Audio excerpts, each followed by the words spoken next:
Ladies and gentlemen, this is another episode of the Preach Jacobs podcast. Thank you guys for listening. We are brought to you by Big Media and sponsored by SoulHAUS at Koger Center for the Arts. Make sure you go get tickets to our next SoulHAUS Sessions, which is going to be November the 19th. And we're going to have author DéLana Dameron having a great conversation with us. Get those tickets. You can go to KogerCenterForTheArts.com or go to all my socials. Y'all know me. Go to Preach Jacobs. Get the tickets. Yada, yada, yada. We also have the opening of our new exhibit for the people that came out to our ColaCon session this past October. It's been really, really fantastic response to it. We're really excited for you guys to see the entire exhibit, which is a ColaCon anniversary exhibit focusing on the combination of hip hop and comics. We have artwork from the amazing Dan Lish, who is an artist out of London. We have Sanford Green, we have Dre Lopez, have many, many great things to offer for that. So make sure you guys come to the reception November the 14th, 5 to 7 p.m. at the SoulHAUS Gallery, which is going to be on the third floor of Koger Center for the Arts. More information, go to their website, hit me up. I'm very excited for my next guest. Any excuse that I have to fly people to my home to eat croissants and drink coffee, I'm really excited about it, and always excited to get people that are taking advantage of public service in the great city of Columbia that I absolutely adore. We have Aditi Bussells, Dr. Aditi Bussells, who you want to support, go to her website, oddityforcolumbia.com. She is our current city council at large member who ran in 2021 and started in 2022. She's our incumbent, and she wants to talk more about her election this year. And I want to talk to her more about what got her started. Once again, make sure you guys go to the polls November the 4th to support your city. Get active, get involved. My goal ain't to tell you who to vote for. My goal is to tell you to get involved. Miss Aditi Bussells, how you doing? Thank you for having me. Thank you for coming. All right. So first things first, I've known you for a long time, but I always think it's interesting to give people kind of an origin story. And one of the things I always think is really interesting is that usually there's like an aha moment for people to say, I want to get involved in politics and local politics. What was the thing that galvanized you to say, you know what, I want to run? Well, first of all, I have to do a slight correction. It is oddityforthecity.com. Oddity for the City. And you know why I did that? I want to make sure people remember how to pronounce my name, and it's a really great mnemonic device in that sense. But yeah, my origin story starts like many young people, very disgruntled and disheartened by the state of affairs in 2020. We were at the height of the pandemic, and I had every intention of leaving Columbia after I finished my PhD. At that time, I had just started a job with Children's Trust, which is kind of an arm of Department of Social Services focused on children's health and well-being. And I was really enjoying my experience there. And then we all shut down and went remote. And I found myself just being so, I think, disgruntled and disheartened by the amount of misinformation that was out there around public health, equity, disparities, you know, all of these terms that we'd been studying in school and putting into practice the majority of my career. And so I knew that I had the opportunity to help take these really complicated, or in some cases foreign concepts, and make them easier for people to understand, because we were living in a public health pandemic in real time. And, you know, I started to do that via social media, through op-eds, you know, contributing to local radio stations. And I think the turning point moment was really when an elected official reached out to me and said, "Hey, Doc, I'm just calling you because I'm trying to figure out what my stance is on opening schools back up. I know you have the expertise on this. Would you give me your advice?" And after I had that call, I sat back and I said, wow, I am 30 years old and I am giving advice to some of the most influential state and federal elected officials on our strategy. That's what makes South Carolina special, is that they need young people that care to stay. And that was the moment where I realized I can just sit around and talk about it, or I can do something about it. And so I've always said Columbia has 1 degree of separation. If you have an idea, you will find someone that can help you do it. Absolutely. And my neighbor ended up being my predecessor, who was extremely excited to hear that I was going to run for her seat as she pursued another one. And through a series of introductions, maybe 2 months later, I had officially launched my campaign in 2021. All right, well, I'm interested in that as well, right? Because you have the experience of having a conversation about what motivated you to get involved politically here. And now, after winning a seat, I'm interested in knowing two things. What was the first big realization that you had when you first was like sworn in and say, hey, I'm a part of this process now? And how has this campaigning second time around been different than the first one?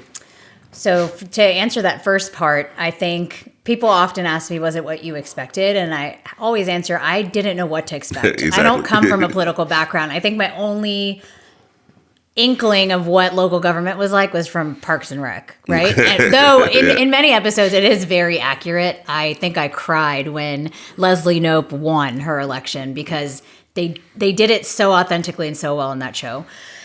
I found a couple of things. One was policy making is not black and white. There's always a gray area, and there's always a way in which you can find something to build a coalition around you or a happy medium that everybody may not agree with but accepts.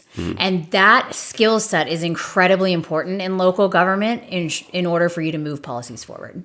The other thing I learned, and I kind of knew, was change is slow. When the city has been doing things a certain way for 12 to 15 years, and I hear comments from staff saying, we're just not used to city council members reading the agenda so closely, right? I realize that there's also going to have to be this kind of transitional period where the staff is getting used to this new council and me and my style, and I'm getting used to their style. The form of government we have, technically, we only have 2 employees as city council members, the city manager and the city attorney. But we all know that there's so many other people that actually execute on the things that we're voting on or deciding on. So that was a little bit of, I think, an adjustment. And then, of course, always reminding myself when there is pressure to vote or be a certain way or to, go along with an idea, as much as your relationships with your colleagues are important, and they are, I answer to the people. The people of Columbia elected me overwhelmingly. And that is what I had to constantly remind myself, because in the moment as a newcomer, there are many moments that you feel very much like, okay, maybe I should just go along to get along. And then I would think back to 2021 and what we ran on, and that was being bold, being an outsider that wasn't born or raised here, and my city chose me. And so that's what I kind of keep in my head, even this time around as the incumbent. We were having that conversation about how do we get younger people involved, and I would talk to people in the community, whether they're involved in politics or not, because as someone that's involved in the art scene and as a creative, to get people to show up for events, that's politics, right? Because you're asking people, if I'm going to show up for this event, and if I spend money for a ticket, that's money I'm not spending on groceries, or that's money that I'm not spending on something else. So people are always intertwined with politics in the way of how do we get younger people to get involved? What would you say to younger people that aren't really involved in the local election voting process, because either they might assume that only national elections work, or they might not think that their voice matters? Like how can you speak to them to let them know, like, getting civically engaged with local politics is something that is of their best interest? All politics are local. And I have said that several times in all of the different mediums that I use in social media. When you think about what affects your everyday life around roads and infrastructure and your neighborhoods and what businesses are coming into town, what type of funding you have for your arts organizations, it all comes from your local leaders. We may not have the same clout and sexiness of like federal and state media coverage and just discourse around some of the things that are happening, but we make more of an impact. And I actually would say that I really don't want the craziness of the state and federal it kind of infiltrating into the great work that we're doing. Now, does that mean that it doesn't affect us in some way? Yes, it does. We're seeing cuts, and we're seeing, just recently state of South Carolina. Exactly. They announced that SNAP benefits are stopped for the month of November. And so we quickly put together a set of resources of faith-based and nonprofit stakeholders that are going to be providing, food pantries and access to food in the interim. And that's what we can do as a city. But the point is, we were able to directly go out and provide a service that the federal government said is no longer available. So when I tell young people why they should be involved, it's because all politics are local. Local government is what affects your everyday life. And the way in which I feel that I've been able to galvanize and mobilize a lot of young folks, and I'm a data nerd, so I looked at my data the first time I ran. I did incredibly well with first-time voters that had never voted in a municipal election. Oh, wow. Okay. And I truly think it's because I am very authentic and relatable. I still share my life as a mom, a wife, a friend who loves taking pictures with her gal pals, right? But also, they also get to see the serious side of what is it that city council actually does. For so many people, it was very much like a black box where they didn't really understand what it was. And so for young people, I think it's really important to be a candidate that's unapologetic and very exciting and inspiring.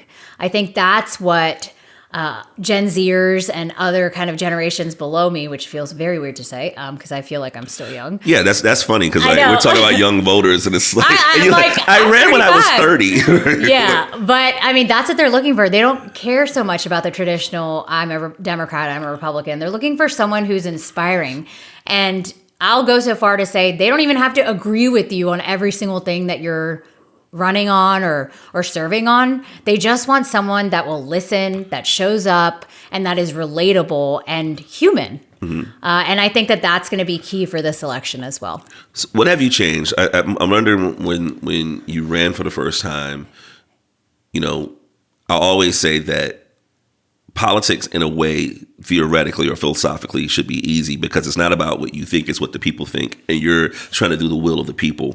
What are some of the things that you've seen or heard that was the concerns of the people of the city that unfortunately might still sound like the same concerns? And what are things, if you've heard from running and winning the first time to hearing now, campaigning now, that you've actually heard people say that it's improved in Columbia? Oh, there's so many great things. First and foremost, I got more calls about homelessness and negative interactions with people that were homeless or were having a mental health crisis than I did about water and potholes, which is typically most of the issues we're resolving in a quick period of time.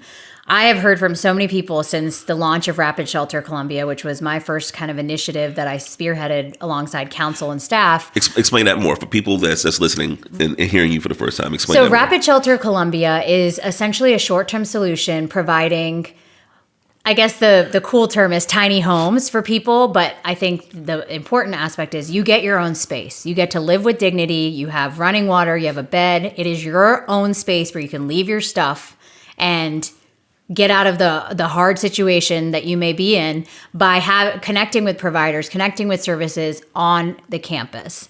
And as a public health professional, I really wanted to take an evidence-based approach, and all the evidence was showing that packing 500, 600 people into one big, large room, which we typically think of in terms of like homeless shelters, was not working. Think about the trauma, the addiction, the complex factors that often contribute to homelessness. And so we launched that within the first year and a half of me being in office, and it's been up and running for almost 3 years now, and I'm very proud to say that we are typically at capacity, and we have already housed 100 people into permanent housing. So they stay there anywhere from 60 to 90 days, get the services that they need, and then we hopefully find them a permanent housing solution. So that was something that a lot of folks came to me and said, I'm so glad you actually tried something. Mm-hmm. For so long, people were so fearful on council to try something because addressing homelessness is not only a complicated topic, it can also be a very politically heated topic. Mm-hmm. I'm never going to get it perfect, but at least, my attitude is let's try it. If it doesn't work, let's try something else. Mm-hmm. But what the status quo is not working. So that was one thing. Another thing I heard a lot about was around the wait times for customer service. People would be on the phone for 45 minutes to an hour and no one would talk to them about their bill or whatever it may be. We got to change that pretty quickly. Within 3 or 4 months, we were able to hire a third party that was kind of the operator instead of our staff having to triage calls. They triaged it and the wait time went down to less than a minute. Oh, wow. And really? it's something so small that just made people feel just immediately like, wow, okay, I'm getting to where I need to go in terms of getting my questions answered. And alongside that, one of the things I was very adamant about is we can't have 6 different apps. Okay? We need one app. Everybody has a mobile phone at this point, and we need somewhere where people can just know where their request, their complaint, their feedback is in the process. And so really, really excited that the My COLA SC app was launched in the last year. And some of the feedback that I've gotten about, people reporting a pothole, they love that they can see exactly what staff member is assigned to that task and see exactly where it is in the process, and they don't have to pick up the phone. And millennials, we do not like calling. No, at all. Like literally, my sister would say, "I'll give you $5 if you make this doctor's appointment call for me." So these are some of the things that I've seen that have been, really exciting. I think there's a new energy in Columbia, with me, with the rest of council, that is very much focused on making Columbia a vibrant destination to live, work, and play. But the work isn't done. That's why I'm running for re-election. There's a lot more to do. For example, Finley Park, 3.5 years in the making, but had been abandoned for 15 plus years, is opening up after the election, right? And it took us a long time to get there. What was some of the pushbacks? And talk to us about what's happening there, because I know they have some events that are happening soon at Finley Park. Yeah, well, I think the pushback was more so that it was a major investment by the city. We're spending upwards of $25 million to renovate it. And I think you have to be in a financially well position to make that sort of investment. And I think that for many years, the city was operating in the red before I came onto council. And now we have a very healthy general fund.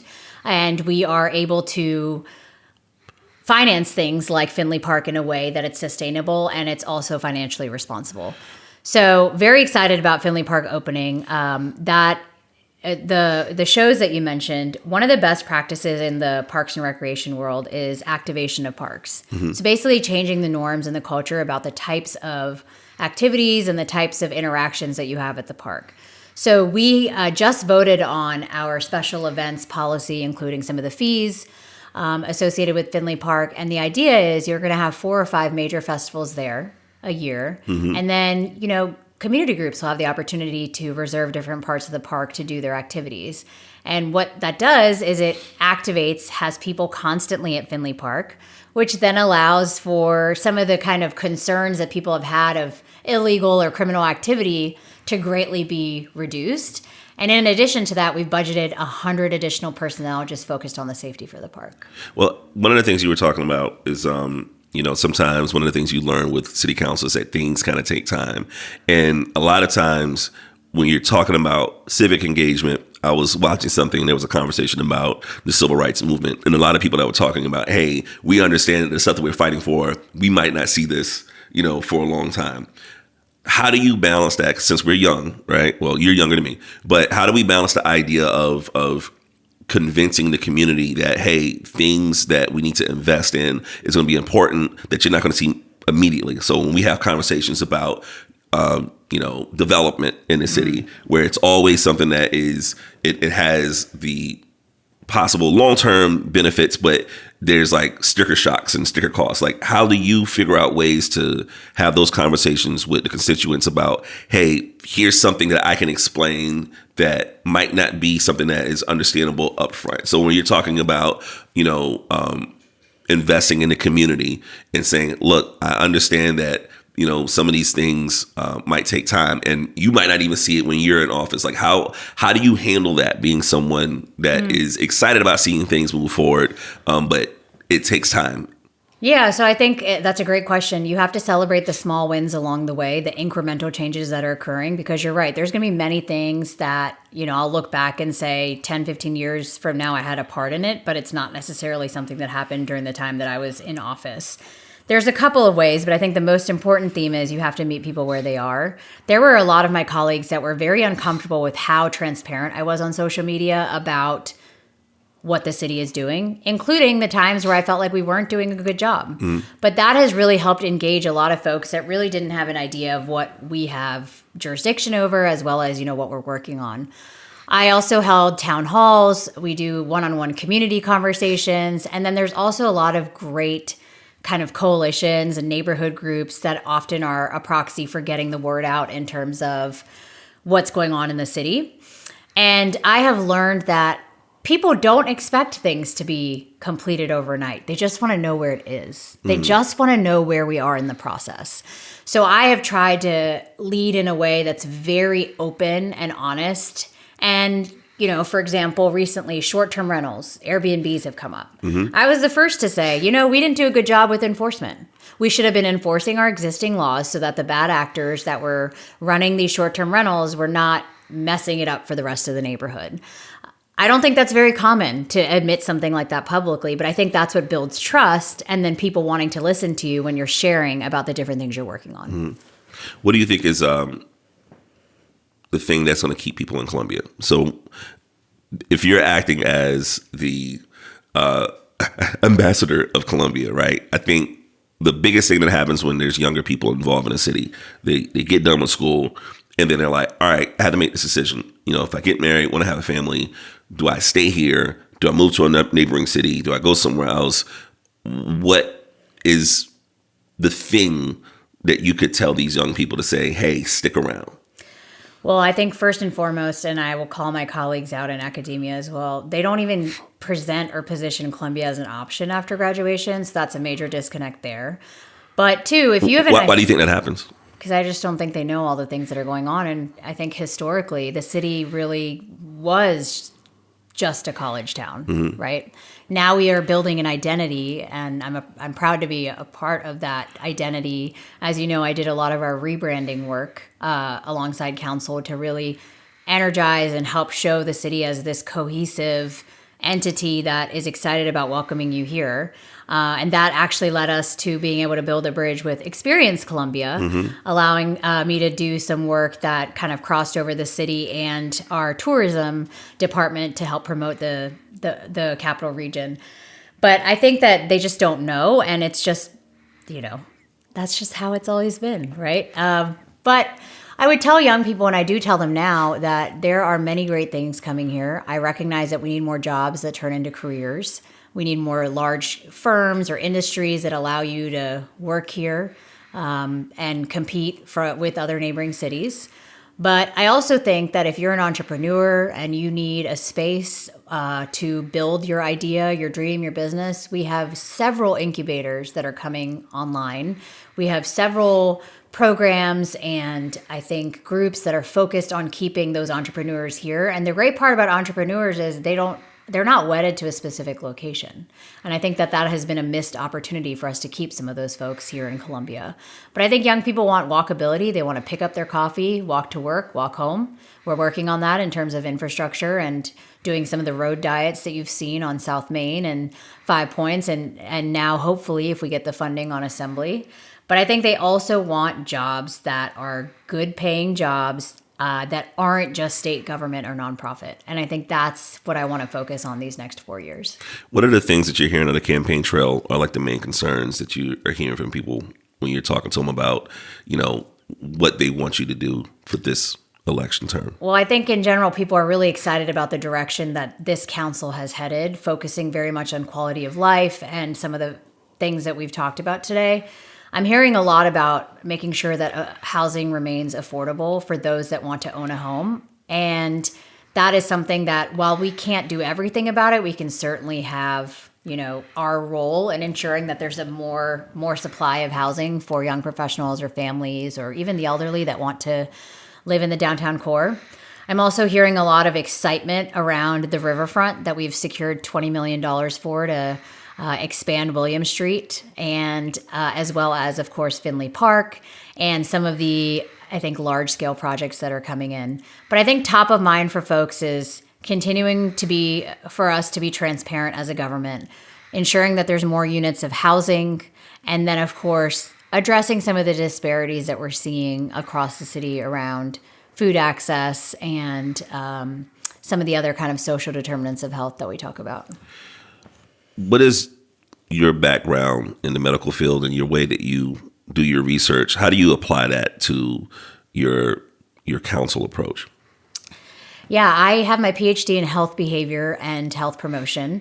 And the way that I use that is two major ways. One is getting that experience and that expertise has allowed me to take the most complicated concepts, whether it's around economic development or issuing bonds or even homelessness and how homelessness funding is structured, it is very easy for me, because of that background, to take a very complicated concept and translate it in a way that is accessible to everyday people. And I think oftentimes when information is inaccessible, that's when we make assumptions. So I really like that I'm able to use my background to do that. Another way is I always want us to be coupling lived experiences with data. So when we go back to the issue around short-term rentals, we didn't have good data about the actual number of short-term rentals until we passed an updated ordinance in 2023. Just now we're starting to see, for example, my neighborhood, Earlwood, 40% almost are short-term rentals. That is disproportionate compared to, some of the other areas where it's less than 10. That data helps you make the case for why changes need to be made. And I'll never forget one of my colleagues that served on the task force with me to prevent and end homelessness. He said, Dr. Bussells, the way that you even just think about this problem, I could have never done because I don't have that public health background. You immediately went to, okay, multifaceted. We got to think about mental health. We got to think about access to care. And he said, that's just not in my wheelhouse because I come from a development background. And I think that's what made me realize that it's just ingrained in me to always connect the dots, figure out the underlying root causes of problems, and then make solving that problem achievable in a way that the city can actually do something about it. I have like a personal attachment to this next one. What is your approach to the artist community in Columbia? Where I know that we've been heavily involved as far as going to events, doing shows. How do you translate to whether it's other people on council or people in the community that don't understand the importance of supporting local arts and the local arts community? I have said this, I think, before. Art is something that affects and touches everyone, because even if you're not an artist or a creative, you are consuming, you are celebrating, you are surrounded by art. And art in many ways ties directly into quality of life, economic prosperity, how safe and clean a city is. And so when I'm talking to, say, potential developers that want to invest and they talk about, we want to get a mural here on the side of this parking lot we're building you, or parking garage, I'll immediately be like, we have some great artists in the local community that you should showcase. Because then it also, you being an outside developer, you then have that local tie. You were able to use your capital and your investment into the city to also help uplift a local artist. When I talk about art to everyday people, I talk about the ways in which it not only enriches our city physically and, socially, it also helps keep a lot of great talent in our city, which I think is really important when we talk about talent retention, as well as, keeping young people here. And then, you also know, Preach, when I first ran, I commissioned art from a local friend of ours, an artist who talks a lot about how oftentimes people will go with who they're comfortable with, and it'll be someone that's not here. Yeah. And we really need to focus on making sure we choose local first. And so I always talk about how we got to stop working in silos, and we got to make sure that there truly is cohesion amongst our art community so that we can use our platform to uplift them. Absolutely. Because I always would say that anytime there's murals or things done from people that are out of town, I'm like, we have the talent here to make sure that we do anything that needs to be done. We don't have to outsource that because we have talent here that I will put against anybody. So that's always an important thing to me. And that's one of those things that sometimes is difficult to explain to the community because they just sometimes not understand the importance of art. And we need people on council in those public places kind of fighting for that as well. Once again, please make sure you go to oddityforthecity.com to find out more information, to support, to donate, or to volunteer if you need to do that as well. Any last parting words that, let's say, November 4th, you're back in there, we're ready to go. What do you have for the vision for the next couple of years in Columbia? Well, I will say 4 years ago, I want to thank everyone that helped make history by choosing me, a political outsider, someone who is the child of immigrants, someone who isn't in the political establishment and actively has the establishment still working against her. You chose me to lead our city because I think we all resonated with the fact that for too long, Columbia was lagging behind in terms of public safety, good paying jobs, and transparency and accountability of government. And I think that from our conversation today, I hope it's very clear to you all that they weren't just words, but actually things that have been put into action these last 4 years. And I'm excited to continue to move some of these initiatives forward, should you choose me again on November 4th, because I care about the community that I live in and that I'm raising my son in. And as a child of immigrants, I can tell you, I know what it means to plant your roots somewhere, to nurture and grow your life there so that the next generation is set up for success. And so when I look forward to the next 4 years, I look at following through on all of the things that we have started to make Columbia the best place to live, work, and play, but most importantly, to make it a place that every single person is proud to call home. Are you working on a memoir? Because it sounds like I should, on top of everything I'm doing. It's such an amazing story. I'm really, really glad you got a chance to sit down with me. Once again, please go to oddityforthecity.com. It's ADITI for thecity.com. I can't imagine the amount of times people mispronounce your name. I go through that all the time as well because my real name is Derek with an H. So that's why I have a nickname. So, all right. So thank you guys so much for stopping by. Also, make sure you guys go hit the polls on November 4th. Vote. Thank you for speaking with Aditi Bussells, who is running to be reelected for City Council at large in Columbia. Any final words? Thank you for having me. And this coffee is very good. Listen, I try very hard. Guys, thank you for listening to the Preach Jacobs podcast. Once again, get tickets to our next event for our SoulHAUS Sessions with author DéLana Dameron, November the 19th. Get your tickets. Go to KogerCenterForTheArts.com or go to all my social media. Also, our Colacon anniversary art exhibit reception is going to be November the 14th. That's going to be on a Friday at Koger Center for the Arts, 5 to 7 at the SoulHAUS Gallery. You can also catch me every Tuesday night at Lil Drake playing jazz records. And make sure you follow me and all that other stuff. Thank you all for listening. Until next time. Peace.